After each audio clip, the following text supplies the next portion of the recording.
Welcome to CarsMation. The third entirely electric model to arrive in the UK from Chinese manufacturer BYD, also known as Build Your Dreams. The Atto 3 crossover was the first, while the more affordable £25,000 Dolphin hatchback was the second.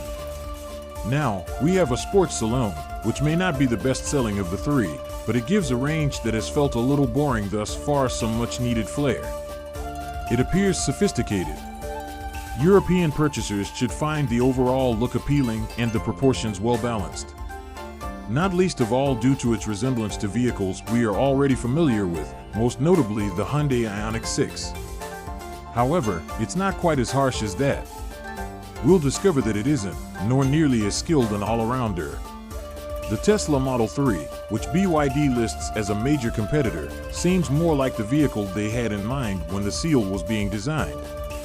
Both of them feel like they are just going through the motions when they drive.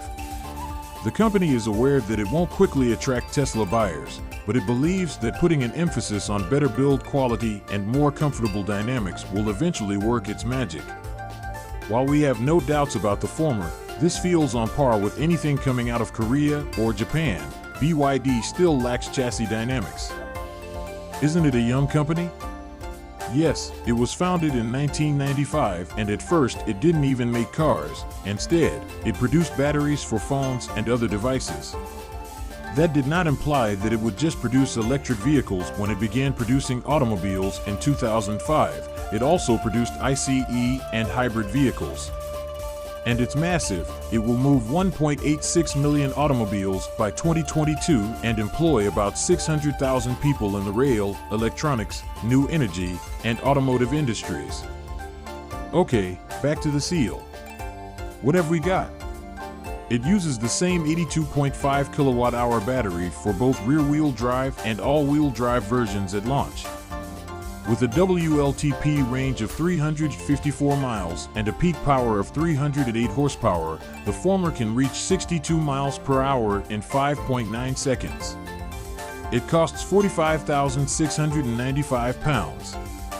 AWD version with two motors and a maximum power of 523 horsepower is available for an additional £3,000. This version will reduce the vehicle's range, 323 miles, and 0 to 62 miles per hour sprint time, 3.8 seconds. This version has a 3.8S emblem on the boot lid to emphasize the fact. The days of a chrome GLX giving the workplace parking lot prestige are long gone. It's not a cheap car from a relatively unknown brand. The pricing is more than the Tesla and roughly in line with the Hyundai, showing that the Chinese manufacturer doesn't want to be seen as a low-cost option. What about the interior? Inside, there's more uniqueness with a rotating 15.6-inch touchscreen and the same odd steering wheel design that BYD has used elsewhere. Press a button to rotate the screen or steering wheel 90 degrees between portrait and landscape mode. The entire panoramic roof contributes to the interior's increased feeling of space. Something that BYD says is already powerful because of its Blade battery, which is mounted to the car's chassis to maintain the floor low, improve passenger legroom albeit it's not very much, and increase body stiffness the equal of a supercar, we're informed. Any tech to speak of? Far too much, in fact. Every one of them comes equipped with an abundance of active safety features as standard, along with 3 driving modes: Eco, Normal, and Sport. Lane keeping, accident detection, and speed limit alerts are fairly commonplace features, yet they significantly impact the driving experience. Precisely how you had anticipated. The standard quilted leather seats in the cabin are heated and ventilated, adding to the cabin's truly premium sense. The inside is extremely beautifully put together. Another question is whether you have the courage to choose Tahitian blue trim. It's also sophisticated, with low noise levels produced by double laminated glass that works in tandem with the quiet engine. Naturally, that is, until those active safety bonds ignite.